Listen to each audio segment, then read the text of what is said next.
Hello everyone, welcome to this learning platform.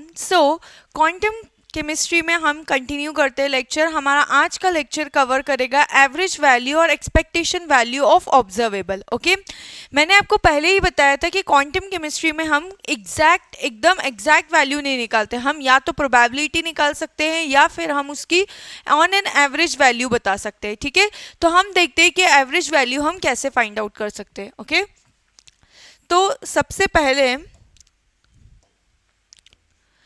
पहले हम देखेंगे क्या है यहाँ पर। ओके, सबसे पहले स्टार्ट करते to determine the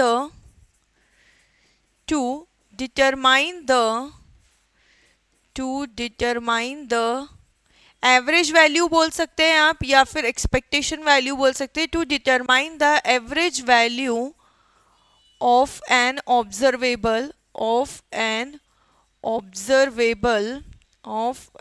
observable corresponding to an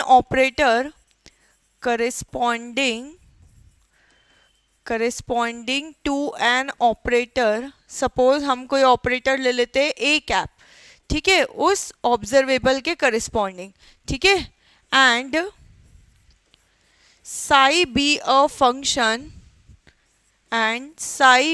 a function then देखो यहाँ पर एवरेज वैल्यू लिखना है, एवरेज वैल्यू लिखो, या फिर अगर आपको सिर्फ वैल्यू लिखना है तो उससे भी काम हो जाएगा यहाँ पर। ओके, क्या लिखा है? To determine the approx value कर देती हूँ यहाँ तो बेटर रहेगा। To determine the approximate value of an observable corresponding to an operator A cap and psi be a function, then value is determined by eigenvalue equation.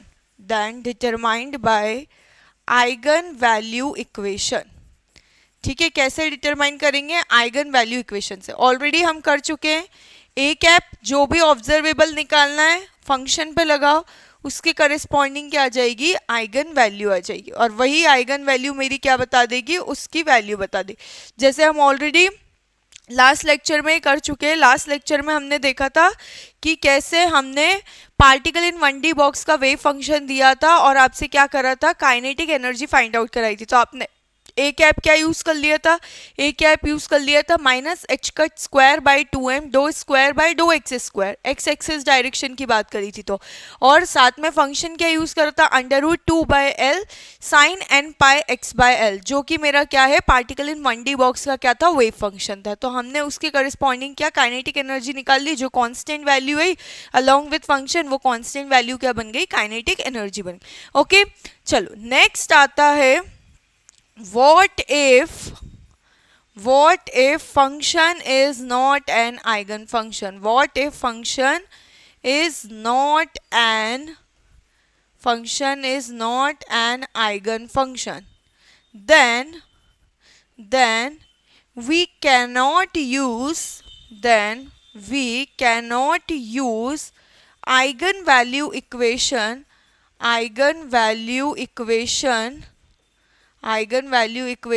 to find out its value.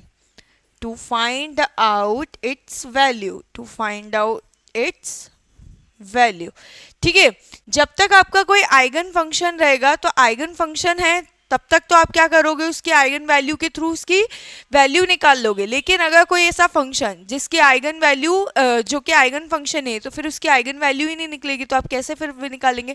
तब concept आता है average value determine करने का। Okay, चलिए तो हम देखते हैं एवरेज वैल्यू हम कैसे निकाल सकते हैं। तो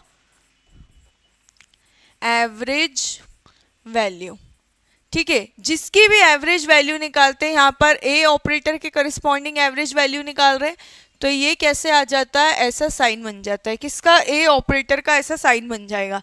ये जो लगाया है लेस देन और ग्रेटर देन के ब्रैकेट, ये रिप्रेजेंट करते हैं एवरेज वैल्यू को। और फॉर्मूला क्या हो जाता है यहाँ से?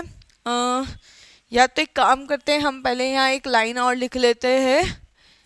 Then in that case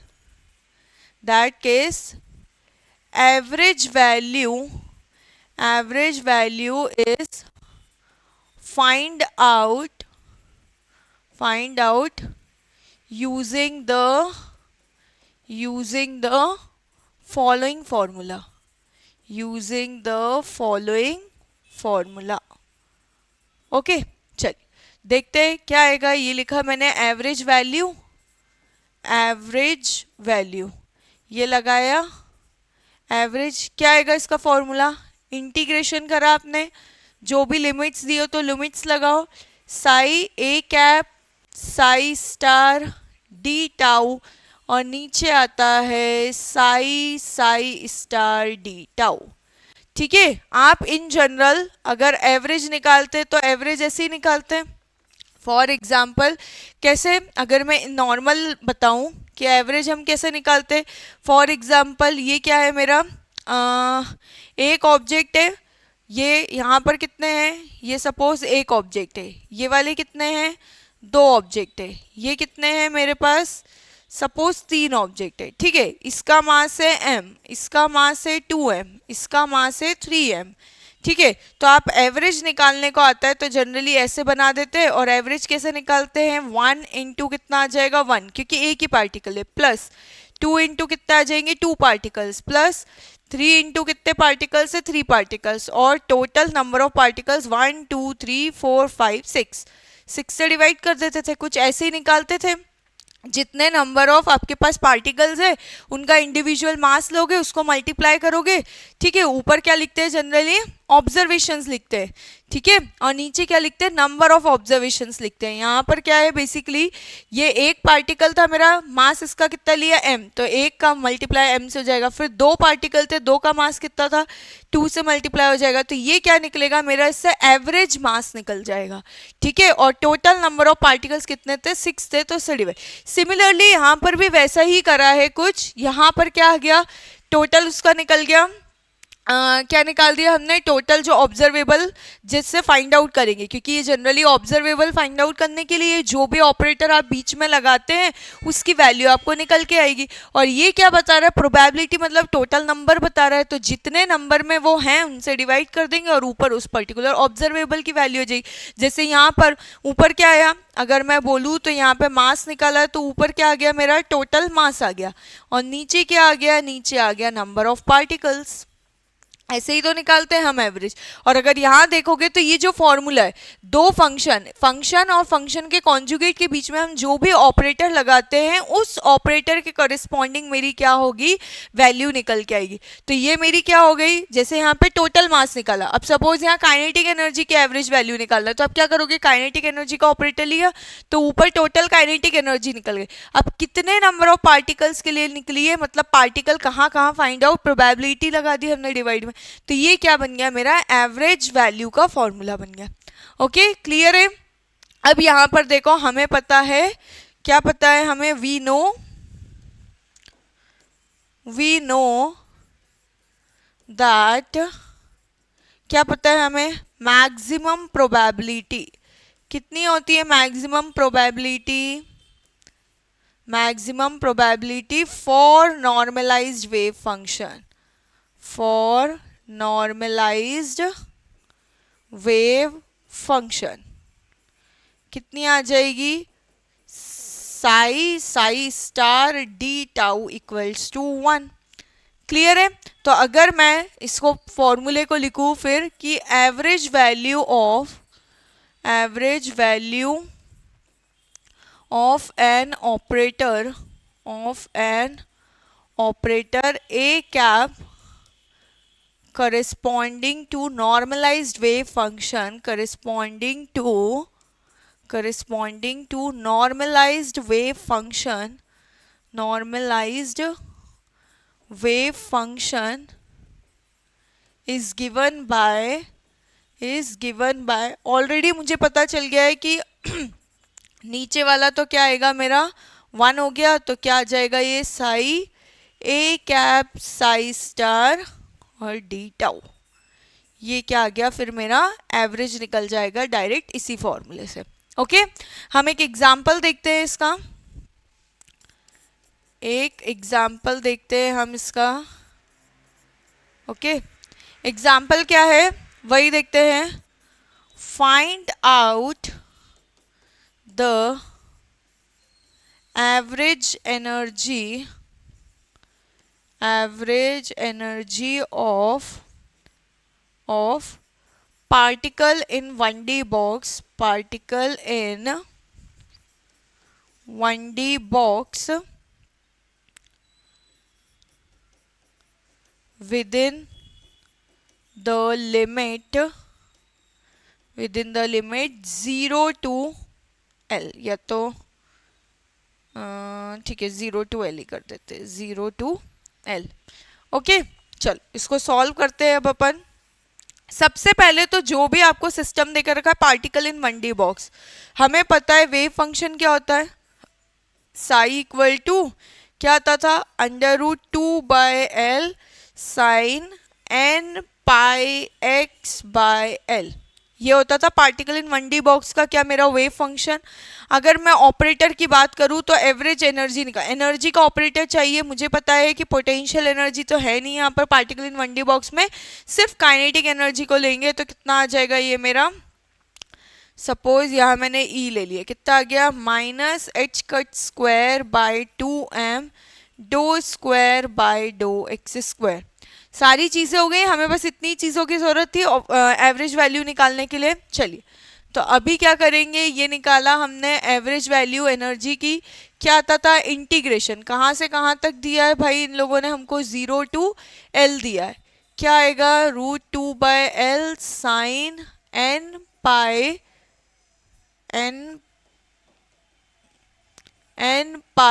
x/L। Operator क्या आएगा, h²/2m dou²/dou x², वापिस से क्या है, √2/L साइन n पाई x/L, क्या आएगा इसका कॉन्जुगेट और सिर्फ dx आएगा। ठीक है, कोई भी अब डायरेक्ट इसको मल्टीप्लाई मत कर देना, क्यों, क्योंकि ये ऑपरेटर है, ऑपरेटर के बाद फंक्शन लगा है। ठीक है, तो एक चीज और ध्यान रखने वाली है यहाँ पर, एक चीज ध्यान रखना कि क्या, ये की पॉइंट याद रखना, if a constant is multiply with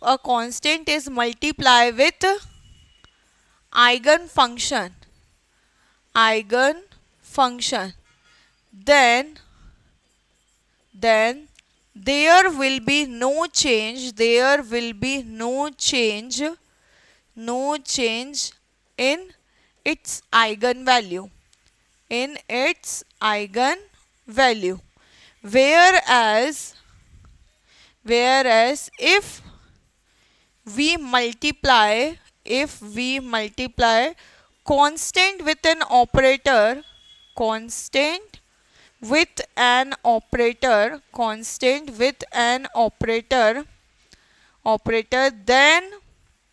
then इसके आगे का यहाँ करती हूँ मैं कंटिन्यू, then eigenvalue changes, क्या होगा, then eigenvalue changes। कैसे, देखो एग्जाम्पल, फॉर एग्जाम्पल मैंने फंक्शन लिया साई इक्वल्स टू यही ले लिया d/dx लिया।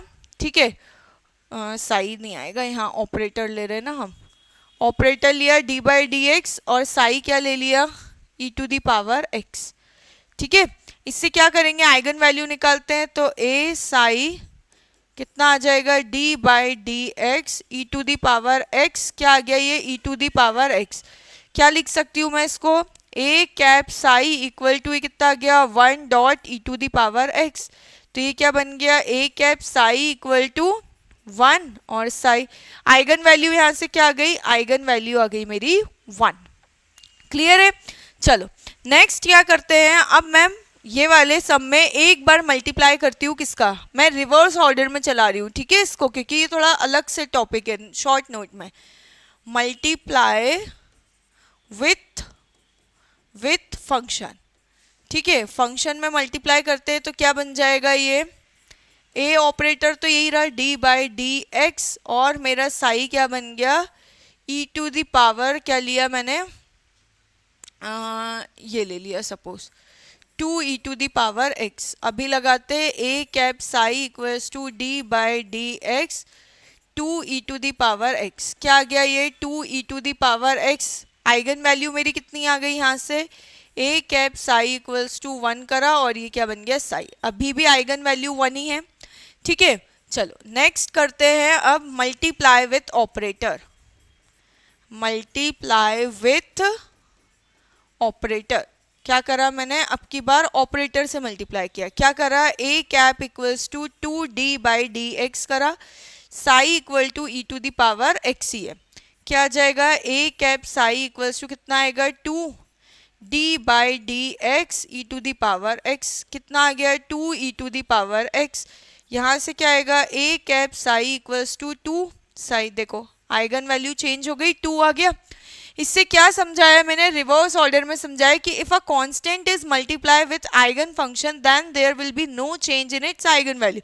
लेकिन अगर हम ऑपरेटर के साथ मल्टीप्लाई करते हैं तो क्या होगा, मेरा आइगन वैल्यू चेंज हो जाएगी। यहाँ देखो ये नॉर्मल मैंने फंक्शन लिया ई टू दी पावर एक्स, मैंने क्या करा फंक्शन में 2 का मल्टीप्लाई करा, देखो तब भी आइगन वैल्यू 1 ही है मेरा फंक्शन, क्योंकि ये आ गया। लेकिन अगर मैंने क्या करा ऑपरेटर में मल्टीप्लाई करा तो देखो मेरी आइगन वैल्यू 2 आ गई। That is eigen value operator पे अगर हम मल्टीप्लाई करेंगे तो आइगन वैल्यू चेंज होगी, जबकि आप फंक्शन में किसी कांस्टेंट क्वांटिटी का मल्टीप्लाई करते हैं तो आइगन वैल्यू चेंज नहीं होती। ओके तो ये जस्ट एक साइड पार्ट था जो आपको कभी स्टेटमेंट में पूछ लिया जाए तो आप आंसर दे सके। ओके चलिए हम क्या निकाल रहे थे, हम निकाल रहे थे एवरेज वैल्यू। मैं यहाँ पर ये बोला था एवरेज वैल्यू के लिए अपने फॉर्मूला लिख लिया, फंक्शन ऑपरेटर फंक्शन का कॉन्जुगेट dx। मैंने ये बोला था अब की बार दोनों फंक्शन को क्या करना है, डायरेक्ट स्क्वायर मत कर देना, जिससे क्या करते थे अपन प्रोबेबिलिटी में करते थे। ओके क्या करेंगे, अच्छा इसके नीचे एक और चीज ऐड करना होगा हमको, एक और चीज आएगी, ठीक है। यहाँ से काम करती हूँ मैं, ये वाला पार्ट इरेज करके हम नेक्स्ट में ही देख लेते, ये साइड वाला पार्ट आपको आना चाहिए, ठीक है। चलो क्या कर रहे थे, हम निकाल रहे थे ई का एवरेज निकाल रहे थे, इंटीग्रेशन 0 से l क्या आ गया था यहाँ पे root 2 by L sine n pi x by l, यहाँ क्या आएगा minus H cut square by 2m डो स्क्वायर बाय डो एक्स स्क्वायर, यहाँ क्या आ जाएगा वापस से root 2 by L sine n pi x by l और ये कितना आ जाएगा dx, ठीक है। ये पूरा ऐसा कंप्लीट होके क्या आ गया dx।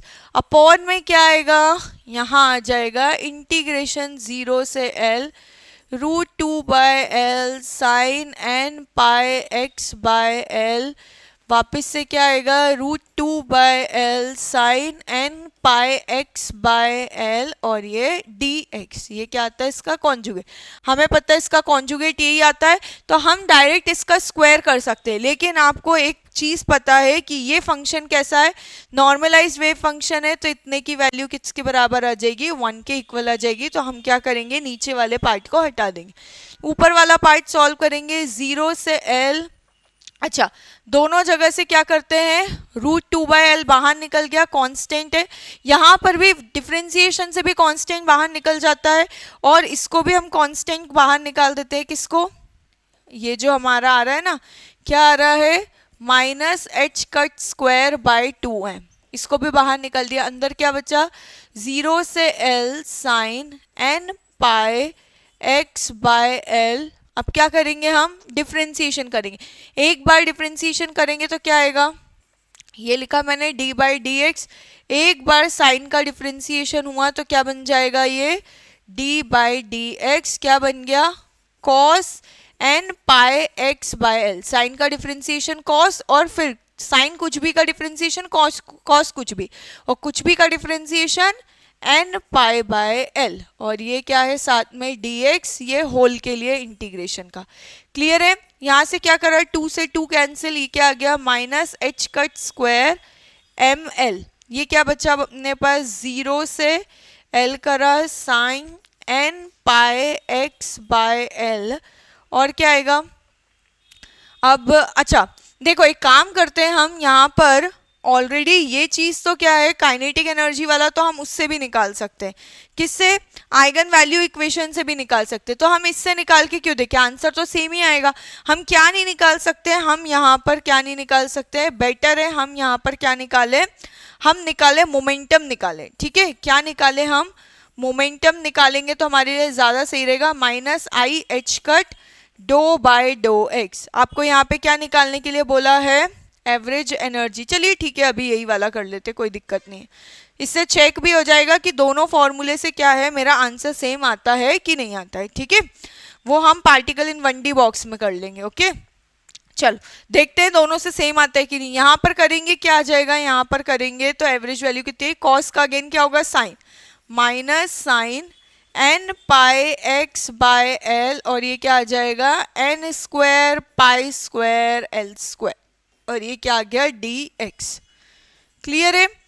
अब क्या करेंगे, कांस्टेंट को बाहर निकाल दो, तो ये क्या बन गया मेरे पास, क्या आ जाएगा, कांस्टेंट माइनस माइनस प्लस हो जाएगा, और क्या निकलेगा यहाँ से मेरा बाहर, ये निकल जाएगा, क्या निकलेगा ये मेरा बाहर, ये करा, यहाँ से आएगा मेरा माइनस माइनस प्लस, तो एन स्क्वायर पाई स्क्वायर, ये क्या आ गया, एच कट स्क्वायर, अपॉन में क्या आएगा यहाँ पर ये अपन ने एल स्क्वायर बाहर निकाल लिया, ये बन गया मेरे पास एम एल क्यूब।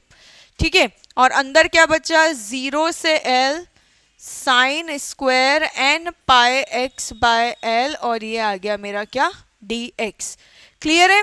चलो नेक्स्ट देखते हैं अब क्या बचा हमारे पास, यहाँ कांस्टेंट बचा एन स्क्वायर एच स्क्वायर, और क्या था साथ में, नीचे था एम और एल क्यूब। एक बार चेक कर लेते हैं क्या क्या था हमारे पास, N square, okay, pi square भी बचा है, and then M L cube pi square, और यहाँ क्या बचा था, 0 से L sine square N pi X by L, और ये डी एक्स। इसका फॉर्मूला हमें ऑलरेडी पता है, हम बहुत बार सॉल्व कर चुके हैं इंटीग्रेशन का, अब तक तो आप सभी को याद भी हो गया होगा। क्या आएगा ये फॉर्मूला, ये आएगा 1/2 एक्स की लिमिट आएगी 0 से एल माइनस कितना आता है ये अपने पास, एल अपॉन में 4n पाई, साथ में क्या आएगा, sine N pi X by L, और ये आएगा 0 से एल। क्लियर है? चलिए ये कितना हो गया, N square H square pi square, ये H cut square H cut square H cut square M L cube. यहाँ कितना बचा, लिमिट्स पुट करेंगे तो ये आ जाएगी 1/2, ये कितना आ गया, L minus 0 minus L upon में 4n पाई करेंगे, यहाँ कितना आ जाएगा, 2n pi X by L. ठीक है, ये कितना बचा, साइन 2 इंटू एल से एल कैंसिल हो जाएगा, यहाँ आ जाएगा n पाई माइनस साइन 0। ये वाला पार्ट हम बहुत बार सॉल्व कर चुके, इसलिए मैंने डायरेक्ट बता दिया। यहाँ क्या करेंगे, एच कट की वैल्यू डाल दो, क्या होती है एच कट की value, H cut equals to H upon में 2 पाई, यही होती है, डाल दी मैंने, क्या आ गया, H square pi square upon में कितना आ जाएगा, 4m पाई स्क्वायर एल क्यूब। क्लियर है? यहाँ से क्या आया, l/2 माइनस, यहाँ से क्या बचा हमारे पास, ये वाली वैल्यू कितनी आएगी, ये पूरी वैल्यू मेरे पास कितनी हो जाएगी, ये पूरी वैल्यू 0 हो जाती है, क्योंकि साइन 2n पाई की वैल्यू भी 0 होगी और साइन 0 की वैल्यू भी क्या होगी मेरी, 0 होगी। तो यहाँ से क्या आया, 0 आ गया। अब यहाँ से देखो पाई स्क्वायर से पाई स्क्वायर कैंसिल, ये क्या आ गया, N square H square upon में 4m एल क्यूब, और यहाँ करेंगे कितना आ गया, ये l/2, अगेन एल स्क्वायर से एल कैंसिल, फाइनल मेरे पास क्या बचा, N square H square upon में 8ml स्क्वायर। ठीक है, अगर आपको याद हो तो मेरी आइगन वैल्यू से हमने जो एनर्जी फाइंड आउट करी थी उसका आंसर भी यही आया था, और मैंने एवरेज वैल्यू के फॉर्मूले, मींस आप आइगन वैल्यू से भी क्या निकालते हैं, ऑन एन एवरेज या एक्सपेक्टेशन वैल्यू निकालते हैं, और आप ये जो मैंने एवरेज वैल्यू का फॉर्मूला लगाया इससे भी आपने क्या निकाली, एवरेज वैल्यू। देखो दोनों एवरेज वैल्यू एग्जैक्टली सेम आई।